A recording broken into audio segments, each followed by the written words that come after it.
You open UCAS and see you've been rejected from all the medical schools you applied to. This is exactly what happened to me when I applied last year, and it was tough. After going through all the possible options, I've decided to take a gap year and reapply. In this video, I'm going to share exactly what I did during my gap year to strengthen my application, which helped me secure 3 unconditional medical school offers. Now, before we even decide what to do during a gap year, we need to reflect on why we didn't get in the first time. This is probably the most important step, as it will help you identify which areas of your application is weak so you can focus more time on improving it. For me, it was a combination of my UCAT score and not applying strategically, as I received no interviews. When I first applied, I was so set on staying on London that I completely ignored all the other universities. This meant all the universities I applied to were all Russell Group unis, which are the most competitive medical schools and so had the steepest requirements. I knew that if my UCAT score isn't high enough when I resit,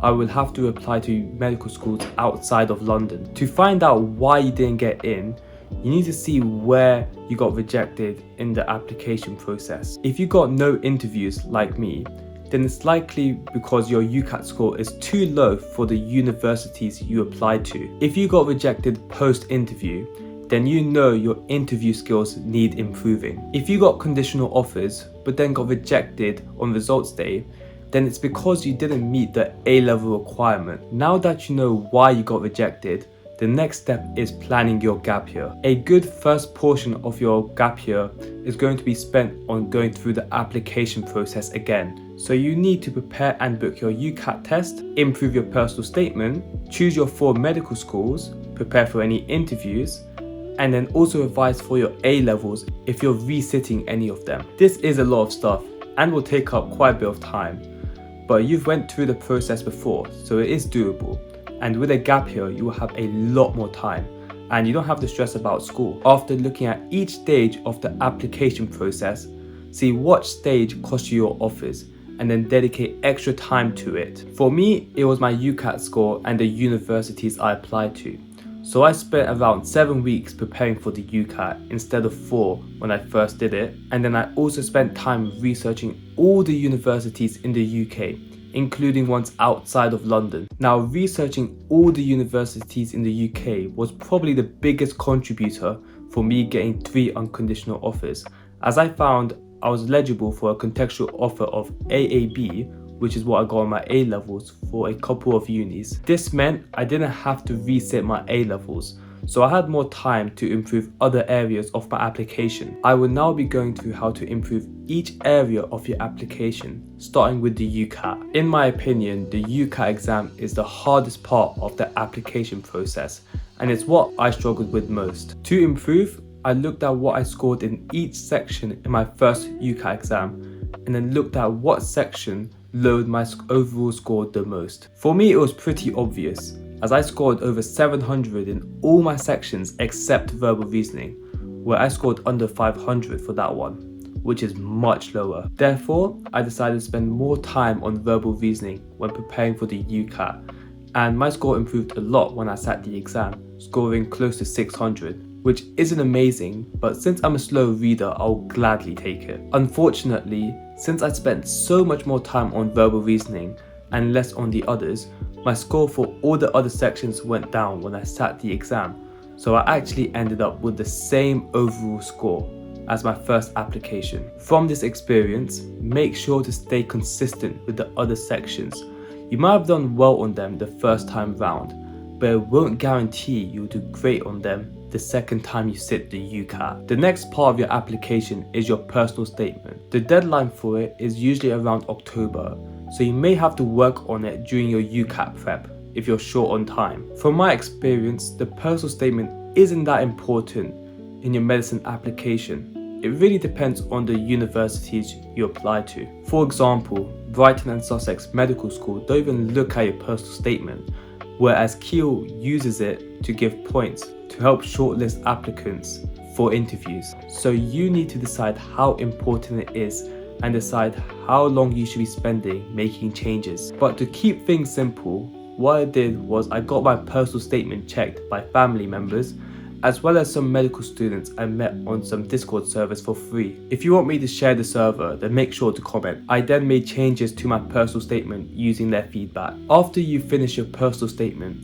you should finalize your 4 medical school choices. To help you decide, I would first look at the university's entry requirements and then list down all the ones you meet the requirements for. Some things you should look for is the UCAT cutoff, A-level requirements, and GCSE requirements if they look at that. To make your list even shorter, I would also look at the university area, teaching style, and the student satisfaction rate, and then see what you like the most. For me, the distance of the university from home was one of the biggest factors, as I wanted to stay close to family, which helped a lot with shortlisting the universities I wanted to apply to. After choosing your 4 universities, make sure to complete your application on UCAT and fill out all the details. If you're struggling to complete your application or missing any details, email your school's careers advisor, as they're more than happy to help. Once you've submitted your UCAT application, you've got interviews to prepare for, which typically get sent around from late November to February. From all the stages of the application process, I believe the interviews was where I performed the best, as I was able to smash all 3 of my interviews. Here's exactly how I prepared. Now, the first thing I did was to learn the interview content, which was the 4 ethical pillars, NHS core values, and the GMC guidelines. There is also a bit more content like case studies, but you'll come across them as you do your prep. Now, after learning the content, I needed to practice speaking and answering questions. And I think the best way to do this is to join some medicine Discord servers. You'll find loads of other applicants also preparing, with many also taking a gap year. The benefit of practicing with gap year applicants is because they'll have a lot more time, so it's easy to plan study sessions together. I remember I was doing interview prep 2 hours a day because I actually enjoyed preparing with other applicants. In terms of how to actually prepare, you can find uni-specific questions on the UCAT people website, and then you can just give each other feedback, like how was their communication, was the content relevant, and so on. I know it can be pretty nerve-wracking answering interview questions online, and trust me, I was also really nervous. But what I did to overcome that nervousness was to join a few calls.